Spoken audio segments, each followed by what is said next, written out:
পুর ভরা পটল ভাজা কি কখনো খেয়েছেন? পুর ভরা এই পটল ভাজা রান্না করতে গেলে কিন্তু আপনাকে রেসিপিটা সম্পূর্ণ দেখতে হবে। তাহলে দেখতে থাকুন আমি কিভাবে এই পুর ভরা পটল ভাজাটা তৈরি করছি। নমস্কার বন্ধুরা, পলি কিচেনে জানাই আপনাদেরকে অনেক অনেক স্বাগত। আজকের রেসিপি পুর ভরা পটল ভাজা। পটল আমরা নানাভাবেই ভেজে খেয়েছি, কিন্তু কখনো আমরা পটলের ভিতরে এরকম পুর দিয়ে কিন্তু তৈরি করে খাননি বা খাইনি। তাহলে দেখতে থাকুন আমি কিভাবে এই পটলের ভিতরে পুরটা ভরছি।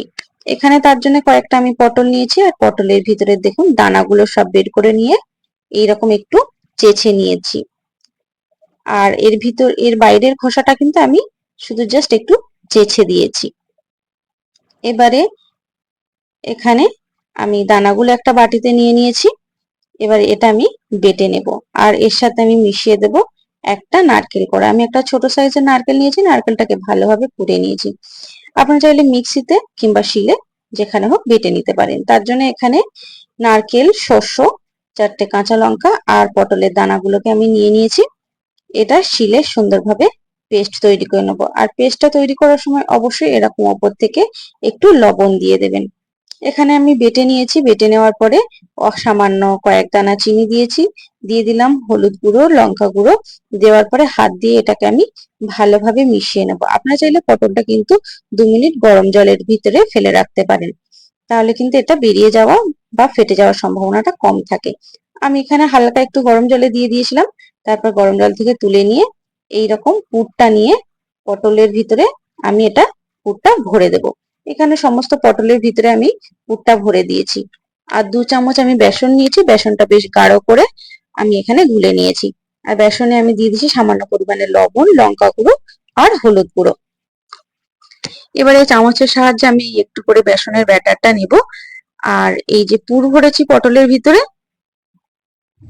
ব্যাটারটা ভালোভাবে আমি এই পটলের গায়ে লাগিয়ে দেব।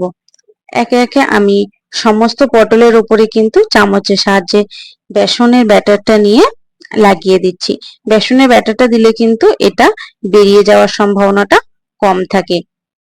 দেখুন আমি একে একে সমস্ত পটলের উপরে এই ব্যাটারটা লাগিয়ে নিচ্ছি।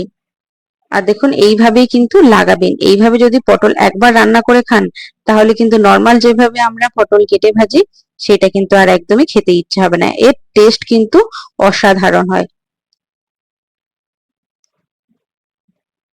এইভাবে সমস্ত পটলের উপরে এই বেসনের ব্যাটারটা আমি দিয়ে দিচ্ছি।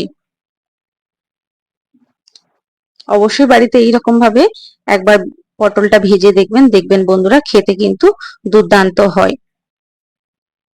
আর এটা আমি সম্পূর্ণ নিরামিষ করেছি, আপনারা চাইলে কিন্তু আমিষও করতে পারেন। পেঁয়াজ, রসুন এগুলো দিলেও কিন্তু এর টেস্ট সুন্দর হয়। আপনারা চাইলে এই ভাজাটাকেও কিন্তু এমনি গায়ে গায়ে একটু করেও নিতে পারেন।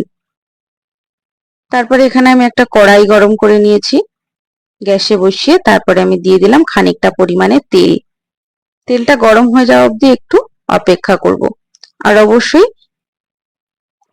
তেলটা কড়ার গায়ে একটু ভালোভাবে লাগিয়ে নেবেন, দেখবেন তাহলে কিন্তু এটা লেগে যাওয়ার সম্ভাবনাটা কম থাকবে।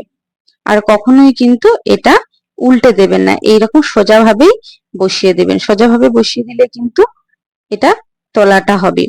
আর যদি উল্টে দেন তাহলে কিন্তু এটা বেরিয়ে যাওয়ার সম্ভাবনা থাকবে, পুরটা বেরিয়ে যাওয়ার সম্ভাবনা। আমি কম কম করেই এখানে দিয়ে দিচ্ছি, দিয়ে একেবারে লালচে করে ভেজে এটাকে তুলে নিতে হবে। আর এইরকম ভাবে যদি কখনো তৈরি করেন, দেখবেন বন্ধুরা বাড়ির সবাই কিন্তু চেটেপুটে খাবে। বারবার আপনার কাছে ঠিক এইরকম পটল ভাজার অনুরোধ আসবে। এবার আমি উল্টে পাল্টে ভেজে নিয়েছি। দেখুন এখানে কিন্তু সবকটার ভিতরে কিন্তু পুর আছে, যেহেতু এখানে আমি ভালোভাবে লাল করে ভেজে নিয়েছি, আর এর থেকে কিন্তু পুরো বেরিয়ে যায়নি। আপনাদেরকে দেখাই, দেখুন বন্ধুরা ঠিক কতটা টেস্টি হয়েছে। দেখে বুঝতে পারছেন এর টেস্ট কিন্তু হবে অসাধারণ।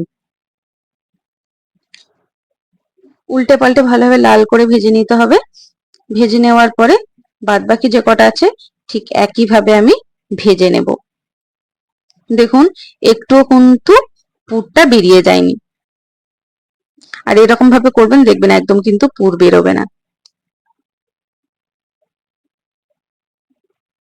দেখুন বাদ বাকিগুলো আমি ঠিক এই একইভাবেই ভেজে নেব। ভাজার পরে দেখুন এখানে আমি সমস্ত পটলগুলো ভেজে নিয়েছি, আর ঠিক কতটা সুন্দর লাগছে, একটার ভিতর দিয়েও কিন্তু বন্ধুরা পুরটা বেরিয়ে যায়নি। রেসিপিটা কেমন লাগলো অবশ্যই কিন্তু কমেন্ট করে জানাতে ভুলবেন না। আরো এরকম নিত্য নতুন রেসিপি পাওয়ার জন্য বন্ধুরা অবশ্যই আমার চ্যানেলটাকে সাবস্ক্রাইব করে পাশে থাকা বেল আইকনটি প্রেস করে নোটিফিকেশনটা অন করে দেবেন। যখনই আমি নিত্য নতুন কোনো রেসিপি আপলোড করব সবার প্রথমে আপনাদের কাছে নোটিফিকেশনটা পৌঁছে যাবে। অবশ্যই রেসিপিটা কেমন লাগলো বন্ধুরা কমেন্ট করে জানাতে একদমই ভুলবেন না। তাহলে সবাই ভালো থাকবেন, সুস্থ থাকবেন। খুব শীঘ্রই নতুন একটা রেসিপি নিয়ে আপনাদের সামনে হাজির হব।